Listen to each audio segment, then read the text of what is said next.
Welcome to Luca is a Billionaire, where the only thing I invest in is your answers. You start by making sure both devices are powered and ready. Charge above 20% and turn them on. Once done, move the two units within 3 to 10 meters and clear nearby Wi-Fi or microwave interference so the radio can find a clean channel.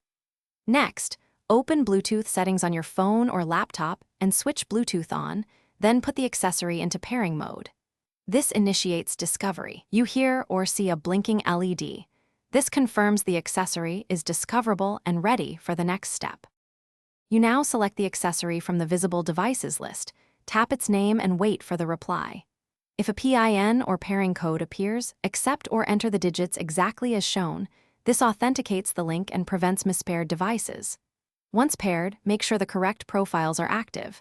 For audio, use A2DP. For calls, use HFP. For keyboards, use HID. Also check that your device routes sound or input to the new accessory, and keep devices within range to maintain a stable connection. You finish by renaming the paired device and enabling Auto Connect so future sessions are seamless. This saves time.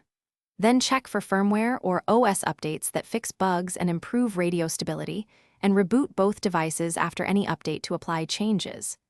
If something goes wrong, make sure to reset the Bluetooth cache on your phone or uninstall, then reinstall the accessory. As a stronger step, factory reset the peripheral and try pairing again. This clears corrupt states and usually resolves persistent pairing failures. Thanks for watching and please subscribe. It's the best investment you'll ever make.